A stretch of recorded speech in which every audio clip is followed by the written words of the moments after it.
saya Diva Saidul Nuraini dari absen 12. Perkenalkan, nama saya Nabila Namardia dari absen 22. Perkenalkan, nama saya Rizka Ayu Ansa dari absen 32. Perkenalkan, nama saya Salman Muhammad dari absen 33. Perkenalkan, nama saya Eka Tita Aulia dari absen 10. Perkenalkan, nama saya Karisma Aulia dari absen 17. Asal-usul nenek moyang bangsa Indonesia. Ada 4 teori tentang asal-usul nenek moyang bangsa Indonesia, yaitu teori of Afrika, teori of Yunan, teori Nusantara, dan teori of Taiwan. 1. Teori of Afrika.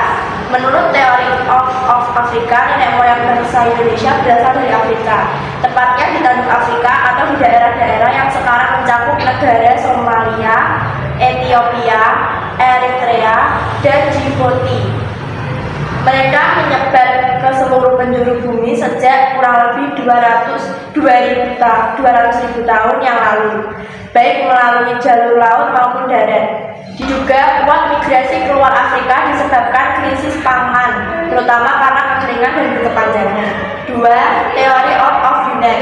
Menurut teori of Yunan, nenek moyang bangsa Indonesia berasal dari Yunan, Tiongkok. Mereka masuk ke Nusantara dalam 3 gelombang. Gelombang pertama yaitu bangsa Melanesoid masuk ke Papua pada akhir zaman es sekitar 70.000 SM. Gelombang kedua yaitu bangsa Proto-Melayu atau Melayu tua masuk ke Indonesia pada tahun 1500 SM. Baik melalui jalur darat maupun jalur laut. Mereka mewarisi kebudayaan Paleolitikum yang disebut kebudayaan Baskor-Boabit, suku Dayak dan suku Toraja termasuk keturunan Proto-Melayu. 3. Teori Nusantara. Menurut teori Nusantara, nenek moyang bangsa Indonesia berasal dari Indonesia. Ada 2 alasan. Pertama, bangsa Melayu telah memiliki perbedaan tinggi sehingga tidak memerlukan migrasi bangsa asing ke wilayah Nusantara. Peradaban ini tidak mungkin bisa dicapai apabila tidak melalui proses perkembangan dari kebudayaan sebelumnya. Kedua, banyak fase manusia purba yang ditemukan di Indonesia. 4. Teori out of Taiwan. Menurut teori out of Taiwan, nenek moyang bangsa Indonesia berasal dari Taiwan. Hasil analisis kebahasaan menunjukkan induk bahasa yang digunakan suku-suku di Indonesia adalah bahasa Austronesia, bahasa yang digunakan oleh penduduk Taiwan atau kepulauan Formosa ketika itu. B. Corak kehidupan dan hasil-hasil budaya manusia pada masa prakasa Indonesia. Berdasarkan kategori mata pencarian, zaman Prakasara dibagi menjadi masa berburu dan mengumpulkan makanan atau meramu tingkat sederhana, masa berburu dan mengumpulkan makanan atau meramu tingkat lanjut, masa bercocok tanam tingkat sederhana, masa bercocok tanam tingkat lanjut, dan masa perundingan. 1. Masa berburu dan mengumpulkan makanan tingkat sederhana budaya Paleolitik. A. Gambaran umum. Apa, kapan, dan siapa? Zaman ini disebut zaman batu tua atau Paleolitikum atau dari bahasa Yunani Palaios.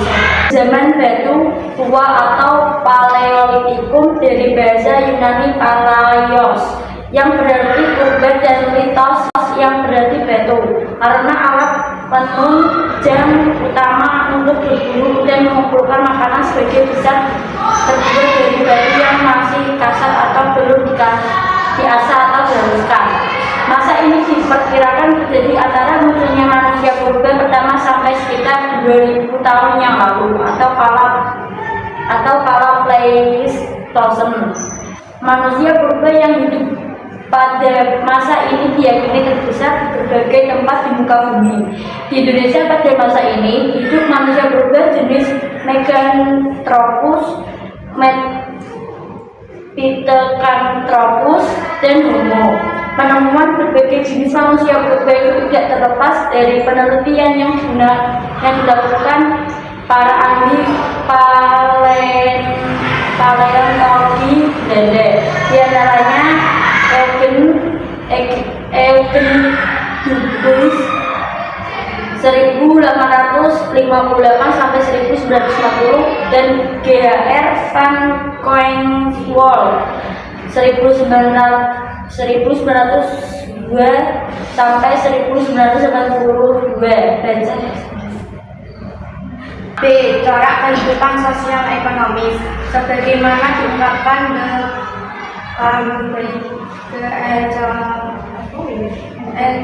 Encyclopedia of Hunter Gatherers berburu dan mengumpulkan makanan mengaku merupakan bentuk adaptasi pertama manusia yang paling sukses serta mencakup 90% dari sejarah manusia sampai 12.000 tahun yang lalu. Semua manusia hidup dengan cara ini. Oleh karena berburu menjadi sarana utama untuk bertahan hidup, ditemukan manusia purba Indonesia pada masa ini.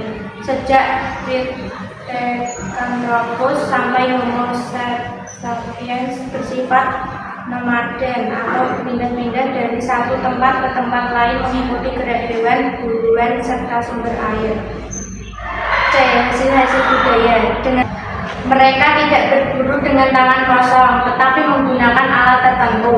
Berikut jenis alat yang ditemukan di Indonesia pada masa berburu dan mengumpulkan makanan tingkat sederhana atau budaya Paleolitik. 1. Kapak perimbas. 2. Alat serpih. 3. Alat tulang. 2. Masa berburu dan mengumpulkan makanan tingkat lanjut atau budaya Mesolitik. Penyebutan zaman batu tengah atau Media atau Mesolitikum dari bahasa Yunani mesos yang berarti tengah dan litos yang berarti batu menunjukkan dua pengertian. Pertama, pada periode ini alat penunjang utama untuk berburu dan mengumpulkan makanan masih sama dengan periode sebelumnya, yaitu dari batu yang masih kasar. Kedua, periode ini merupakan masa peralihan dari zaman batu tua ke zaman batu muda atau Neolitikum. Sebagai masa peralihan, periode ini menunjukkan adanya perkembangan budaya dibandingkan periode sebelumnya.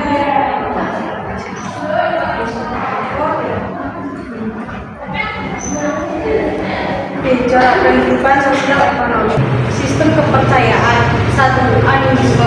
Animisme dari bahasa Latin anima yang berarti roh adalah kepercayaan bahwa segala sesuatu yang ada di bumi, baik hidup maupun mati, seperti kawasan tertentu, gunung, laut, sungai, gua, pohon atau batu, memiliki roh.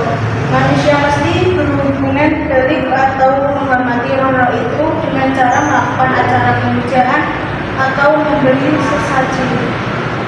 Berhubungan baik dengan cara melakukan acara pemujaan atau memberi sesaji dimaksudkan agar roh itu bisa melindungi manusia dan bahkan membantu kehidupan manusia.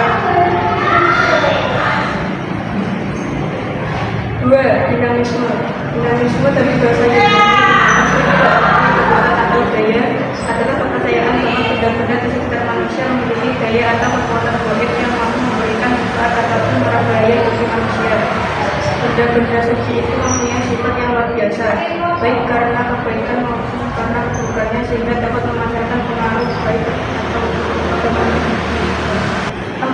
Masa bercocok tanam tingkat lanjut. Budaya megalitik. Pada masa ini tradisi bercocok tanam semakin berkembang, namun ada yang khas pada masa ini, yaitu alat-alat budaya terbuat dari dan berupa batu-batu besar. Oleh karena itu masa ini disebut zaman megalitikum, atau dari bahasa Yunani mega yang berarti besar dan litos yang berarti batu. Zaman ini berlangsung sejak berakhirnya zaman Neolitikum sampai zaman perunggu. Jadi zaman Megalitikum merupakan masa transisi dari zaman batu ke zaman mega. Bangunan megalitik tersebar hampir di seluruh Nusantara, seperti Nias, Sumatera Selatan, Jawa, Bali, Sumbawa, Kalimantan, Toraja, Flores, dan Sumbar. Bentuk bangunannya bermacam-macam, seperti menhir, kubur batu, dolmen, batu lumpur, batu darkon, dan kelinting. Warga adalah kubur batu yang tidak memiliki tutup dan kayak ditemukan di situs Bali. Sarkofagus adalah sejenis kubur batu, tetapi memiliki tutup di atasnya. Menhir adalah kubur yang sengaja ditempatkan di suatu tempat untuk memperingati orang yang sudah meninggal. B. Mobil berundak. Mobil berundak merupakan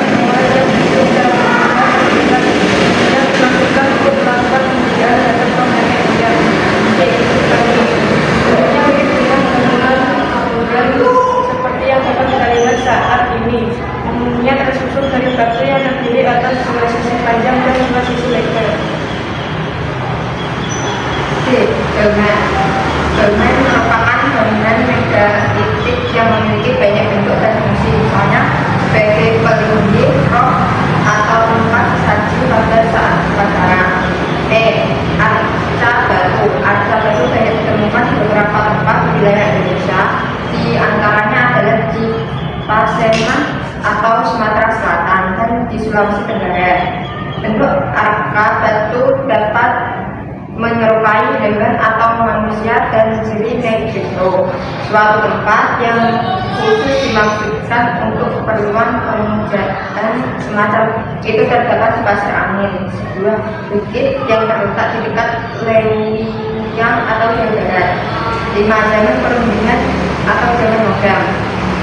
Zaman perundingan ini disebut juga zaman modern karena pada masa ini manusia sudah mampu membuat alat-alat dari logam.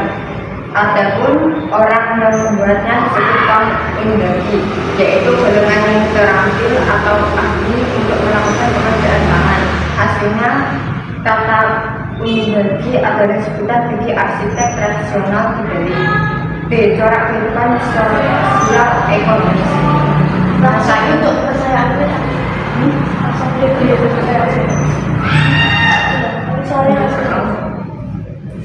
Bentuk kepercayaan. Kepercayaan kepada pengaruh arwah nenek moyang terhadap perjalanan hidup manusia serta upacara-upacara religius yang menyertainya semakin berkembang pada masa kemudian. 1. Tradisi, lisan dan folklore. Ini dibaca Jadi dibaca. Berengi. C. Hasil kebudayaan pada masyarakat praaksara tingkat lanjut. 1. Tradisi lisan dan folklore. Kata tradisi berasal dari bahasa Latin tradition yang berarti menyampaikan atau meneruskan. Dari kata ini muncul kata bahasa Inggrisnya tradition dengan pengertian yang sama. Dalam Kamus Besar Bahasa Indonesia, kata tradisi diartikan sebagai hal yang disampaikan atau yang diteruskan dari suatu generasi ke generasi berikutnya. Itu bisa berupa pesan atau kesaksian yang disampaikan melalui ucapan dongeng, nyanyian, pantun, cerita rakyat, nasihat, dan belajar. C. Hasil kebudayaan pada masyarakat praaksara tingkat lanjut. Menurut Kunto Wijoyo, tradisi lisan merupakan salah satu sumber sejarah, sebab dalam tradisi lisan terekam masa lampau manusia yang dahulu mengenal tulisan akan terkait dengan kebiasaan, adat istiadat, kepercayaan, nilai-nilai, atau pengalaman sehari-hari mereka. Folklore adalah bagian dari kebudayaan suatu masyarakat yang bersifat dan bersifat tradisional yang diwariskan secara lisan. Pengetahuan dan teknologi membawa pengaruh yang luas di bidang perubahan perkembangan tersebut merupakan rangkaian dari perkembangan yang pernah terjadi sebelumnya. Masyarakat pada masa perundingan diperkirakan sudah mengenal pembagian kerja. Hal ini dapat dilihat dari pekerjaan barang-barang dari logam. Pengerjaan barang-barang dari logam membutuhkan suatu keahlian. Tidak semua orang dapat mengerjakan pekerjaan ini. Selain itu, ada orang-orang tertentu yang memiliki benda-benda dari logam. Hasil-hasil peninggalan kebudayaan antara lain Nengkara Perunggu Moto, Kapak Perunggu, Busana Perunggu, Arpa Perunggu, dan perhiasan. Kepercayaan masyarakat pada masa perundingan merupakan kelanjutan dari masa bercocok tanam. Kepercayaan berkembang sesuai dengan pola pikir manusia yang merasa dirinya memiliki keterbatasan dibandingkan dengan yang lainnya. Anggapan seperti ini memunculkan jenis kepercayaan animisme dan Jainisme. Sekian presentasi dari kelompok kami. Silakan yang ingin bertanya. Apa saja jenis-jenis folklore? Jenis-jenis folklore antara lain mitos, legenda, dongeng, nyanyian rakyat, dan upacara. Apa yang dimaksud dengan waruga? Waruga adalah kubur batu yang tidak memiliki tutup dan banyak ditemukan di situs Gilimanuk, Bali. Apa saja alat dari logam perunggu? Nekara dan moko, kapak perunggu, bejana perunggu, patung perunggu, gelang dan cincin perunggu. Disebutkan tradisi lisan yang masih lestari. Wayang, wayang beber, makyong, didong, rebab pariaman, tanggomo. Di mana saja bangunan megalitik tersebar. Di seluruh Nusantara seperti Nias, Sumatera Selatan, Jawa, Bali, Sumbawa, Kalimantan, Toraja, Flores, dan Sumber. Apa yang dimaksud dengan menhir? Menhir adalah tubuh batu legak yang sengaja ditempatkan di suatu tempat untuk memperingati orang yang sedang meninggal.